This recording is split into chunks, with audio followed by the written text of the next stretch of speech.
Senior صحافی اور تجزیہ کار جاوید چودھری کے مطابق جنرل قمر جاوید باجوہ نے 29 نومبر 2016 کو آرمی چیف کا عہدہ سنبھالا۔ اس وقت لیفٹیننٹ جنرل رضوان اختر DG ISI تھے۔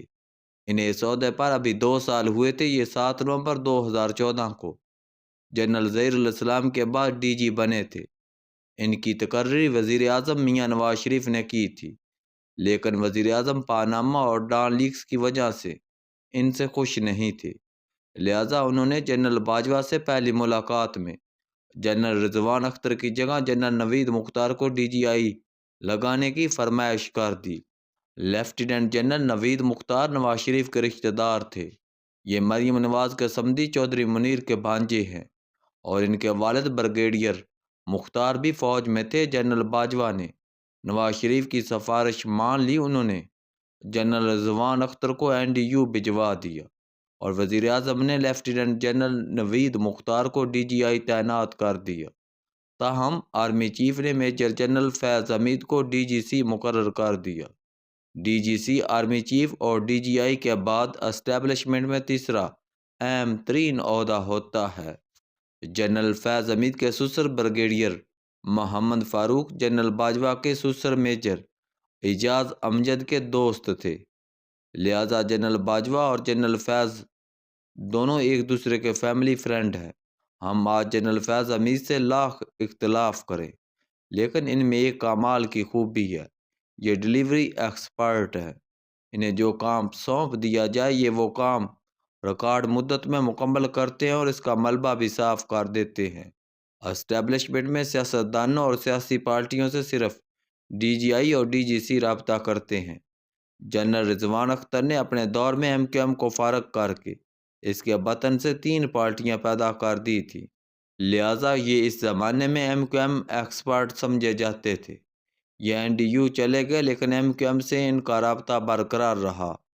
یہ رابطہ آرمی قیادت کے نوٹس میں آ گیا۔ جنرل رضوان کو بلا کر سمجھایا گیا، انہوں نے وعدہ کر لیا لیکن یہ باز نہ آئے اور MQM سے مسلسل رابطے میں رہے، لہٰذا انہیں GHQ بلا کر ثبوت ان کے سامنے رکھ دیے گئے۔ اب ان کے پاس 2 آپشن تھے، یہ اپنی غلطی تسلیم کر کے معذرت کریں اور پری میچور ریٹائرمنٹ لے یا پھر کورٹ مارشل کے لیے تیار ہو جائیں۔ جنرل رضوان نے معذرت کی اور 8 اکتوبر 2017 کو پری میچور ریٹائرمنٹ لے لی۔ میجر جنرل فیض حمید نے DGC کی حیثیت سے کام شروع کر دیا۔ مئی 2017 میں سوشل میڈیا اور چند ٹیلی ویژن چینلز پر خبر نشر ہوئی۔ رینجرز اور ISI نے F11 کے گھر پر آپریشن کیا اور اس آپریشن میں اسلحہ اور رقم برآمد ہوئی۔ یہ آپریشن 2 حصوں میں ہوا تھا۔ رینجرز پہلے آپریشن کے دوران غلطی سے نون لیگ کی ایک اقلیتی رکن اسمبلی کے گھر گھس گئی، لیکن تلاشی اور گرفتاری کے بعد معلوم ہوا یہ غلط مقام پر آ گئے ہیں۔ یہ 2017 کا زمانہ تھا اور شریف فیملی زیر عتاب تھی، لہٰذا اقلیتی رکن اسمبلی کے گھر آپریشن کو اس مہم کا حصہ سمجھا گیا، جبکہ یہ غلطی تھی۔ بہرحال قصہ مختصر، رینجرز دوسرے آپریشن میں ٹاپ سٹی کے مالک قمر معیز کے گھر پہنچ گئی، اس کی فیملی کے ساتھ بدتمیزی کی، زیورات، رقم اور کاغذات اکٹھے کیے اور معیز کو ساتھ لے گئے۔ قمر معیز کئی دن جنرل فیض حمید کی حراست میں رہا۔ قمر کے وکلاء نے سپریم کورٹ کے دروازے پر دستخط دے دی۔ یہ لوگ میڈیا کے پاس بھی گئے۔ وہ جسٹس ثاقب نثار کا دور تھا اور ثاقب نثار جنرل فیض حمید کے سہولت کار اور معاون تھے۔ قصہ مزید مختصر، آرمی چیف نے جنرل نوید مختار اور جنرل فیض حمید کو GHQ بلا لیا اور ان سے ٹاپ سٹی کے بارے میں پوچھا۔ جنرل فیض حمید کا جواب تھا، قمر معیز MQM کا سلیپر سیل چلا رہا تھا اور ہم نے اسے گرفتار کر لیا۔ اس کے گھر سے اسلحہ بھی برآمد ہوا۔ جنرل فیض حمید سے پوچھا گیا کہ آپ نے آپریشن سے پہلے باقاعدہ اجازت لی؟ جنرل فیض کا جواب تھا، میں DG کے نوٹس میں لے کر آیا تھا۔ جنرل نوید مختار نے بھی اس کی تصدیق کر دی۔ یوں یہ معاملہ ختم ہو گیا۔ فوج روزانہ چھوٹے بڑے 2500 آپریشن کرتی ہے۔ فوجی قیادت تمام آپریشنز کی ڈیٹیلز سے واقف نہیں ہوتی اور یہ ممکن بھی نہیں ہوتا۔ بعد ازاں جسٹس ثاقب نثار نے یہ کیس چیمبر میں سن کر نپٹا دیا اور یوں یہ معاملہ ختم ہو گیا۔ مگر قمر معیز کے ساتھ کیوں کہ زیادتی ہوئی تھی، لہذا یہ وقت بدلنے کا انتظار کرتا رہا۔ معاملہ دراصل زمین کا تھا۔ جنرل فیض حمید کا بھائی سردار نجف پٹواری تھا اور یہ زمینوں کا کاروبار کرتا تھا۔ ٹاپ سٹی اسلام آباد ایئرپورٹ کے قریب واقع ہے۔ اس میں زیادہ جاوید نام کی ایک خاتون کی سینکڑوں کنال اراضی تھی۔ خاتون کے باقول یہ سکیم اس کے خامد اور اس نے شروع کی تھی، اور قمر معیز ان کا ڈرائیور تھا۔ اس نے ان کے اعتبار کا ناجائز فائدہ اٹھا کر سکیم پر قبضہ کر لیا۔ اس کا خامد یہ صدمہ برداشت نہ کر سکا اور فوت ہو گیا۔ وہ سکیم اور زمین کی واپسی کے لیے مختلف بااثر لوگوں کے پاس جاتی رہی۔ اس سلسلے میں اس نے جنرل فیض حمید کے بھائی سردار نجف سے بھی رابطہ کر لیا، اور یوں دونوں بھائیوں نے موقع کا فائدہ اٹھانے کا فیصلہ کر لیا۔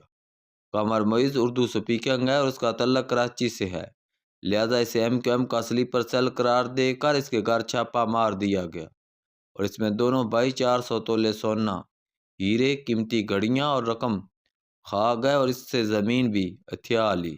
بہرحال قصہ مزید مختصر۔ عمران خان جنرل فیض حمید اور جسٹس ثاقب نثار کی مدد سے وزیر اعظم بن گئے، اور جنرل فیض سیاہ و سفید کے مالک ہو گئے۔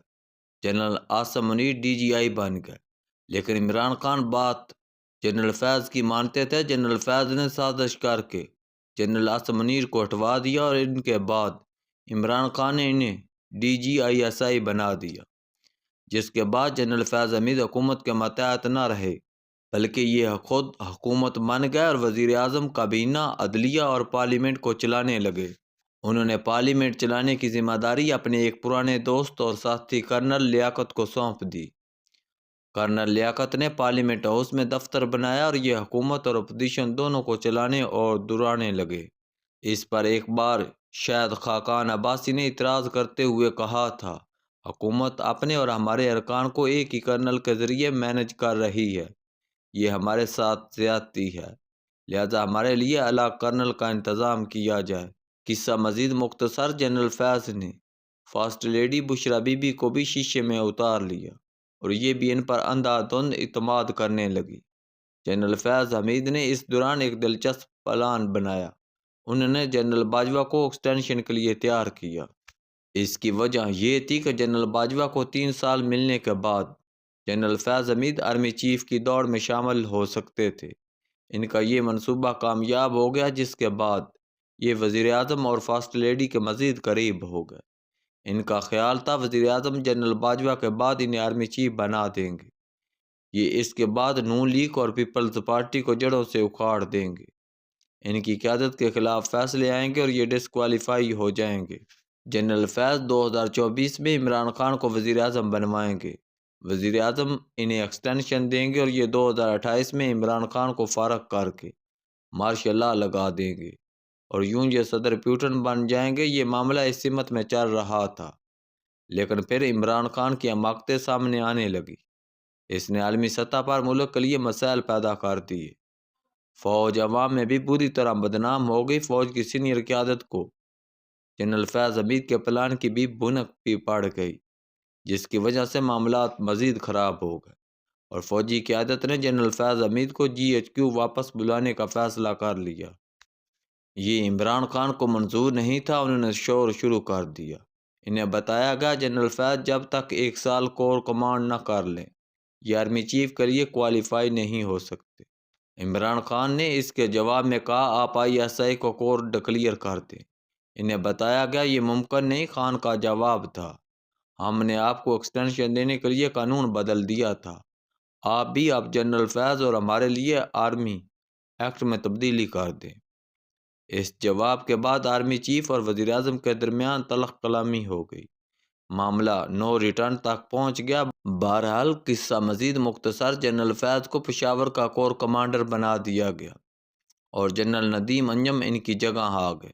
جنرل فیض ہٹ گئے، مگر یہ PTI کے سسٹم کا حصہ رہے۔ یہ پشاور میں بیٹھ کر بشرا بی بی اور عمران خان کو مشورہ دیتے رہے اور ان کی مدد بھی کرتے رہے۔ انہیں روکا گیا، لیکن جب یہ بات نہ آئے تو انہیں پشاور سے بہاولپور شفٹ کر دیا گیا، مگر یہ وہاں سے بھی خان کے لیے سہولت کاری کرتے رہے۔ عمران خان سے قومی اسمبلی سے استعفے بھی جنرل فیض حمید نے دلوائے تھے، اور خان صاحب نے پنجاب اور KP کی حکومتیں بھی ان کے مشورے سے توڑی تھیں۔